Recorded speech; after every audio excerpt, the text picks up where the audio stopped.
आज हम बात करेंगे सीआरपी टेस्ट के बारे में। यह एक रूटीन ब्लड टेस्ट होता है। तो देखिए, सीआरपी की फुल फॉर्म होती है सी रिएक्टिव प्रोटीन। यह एक प्रोटीन है जो कि हमारे लीवर में बनती है। जब भी हमारे शरीर में कोई इन्फेक्शन होता है तो यह सीआरपी प्रोटीन लीवर से निकलकर ब्लड में चली जाती है और उस इन्फेक्शन को कोज करने वाले बैक्टीरिया या वायरस या फंजाई से लड़ती है। इसलिए जब भी हमारे शरीर में इन्फेक्शन होता है तो हमारा सीआरपी का लेवल बढ़ जाता है। पर इस टेस्ट से हमें यह नहीं पता चलता है कि इन्फेक्शन किसका है। इसके अलावा सीआरपी टेस्ट का यूज़ हार्ट अटैक के खतरे का पता लगाने में भी किया जाता है।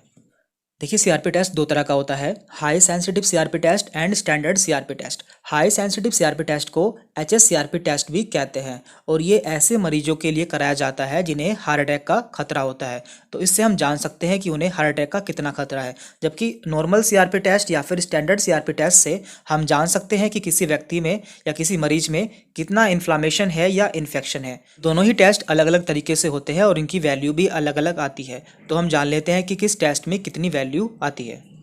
तो पहले हम बात करते हैं स्टैंडर्ड सीआरपी टेस्ट की, या फिर उस टेस्ट की जो कि इन्फेक्शन और इन्फ्लामेशन के लिए किया जाता है। तो देखिए, हमारी बॉडी में नॉर्मली सीआरपी की वैल्यू 5 मिलीग्राम प्रति लीटर से कम होती है।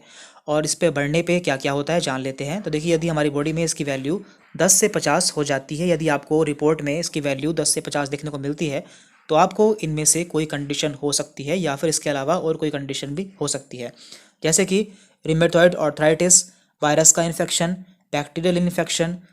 यदि किसी को प्रेगनेंसी होती है तो उस कंडीशन में भी इसकी वैल्यू बढ़ जाती है, या फिर कोई महिला बर्थ कंट्रोल पिल लेती है तो उस कंडीशन में भी इसकी वैल्यू बढ़ जाती है।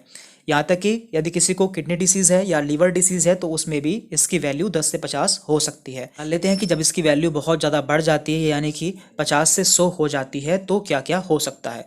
तो देखिए, ऐसी कंडीशन में ब्लड कैंसर, मल्टीपल माइलोमा या फिर लिम्फोमा हो सकता है, या फिर ऐसी कंडीशन में आपको जो आपका सीआरपी लेवल है वो 50 से 100 के बीच में मिल सकता है। तो ये कोई एक्यूरेट नहीं है। ज़रूरी नहीं कि आपको इनमें से कोई बीमारी हो, आपको इसके अलावा और कोई कंडीशन भी हो सकती है। इसके लिए डॉक्टर्स आपको दूसरे टेस्ट कराते हैं। अब बात कर लेते हैं हाई सेंसिटिव सीआरपी टेस्ट के बारे में, जो कि कार्डियोवैस्कुलर डिसीज़ के लिए किया जाता है। तो देखिए, नॉर्मली इसकी वैल्यू हमारी बॉडी में 1 mg से कम होती है, लेकिन यदि ये वैल्यू बढ़ जाती है तो हमें हार्ट अटैक के चांसेस बढ़ जाते हैं। तो हम जान लेते हैं कि कितनी वैल्यू पर आपको कितना रिस्क हो सकता है।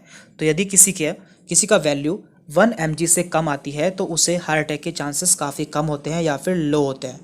और यदि किसी रिपोर्ट में आपको 1 से 3 mg मिलता है तो उस पेशेंट को या उस मरीज को हार्ट अटैक के एवरेज चांसेस होते हैं या फिर थोड़े कम चांसेस होते हैं। और यदि किसी को 3 mg से ज़्यादा मिलता है या 3 mg से ज़्यादा उसका लेवल रहता है तो उसे हार्ट अटैक के बहुत ज़्यादा चांसेस होते हैं। तो इन टेस्ट द्वारा आप हार्ट अटैक की सीवियरिटी का पता लगा सकते हैं।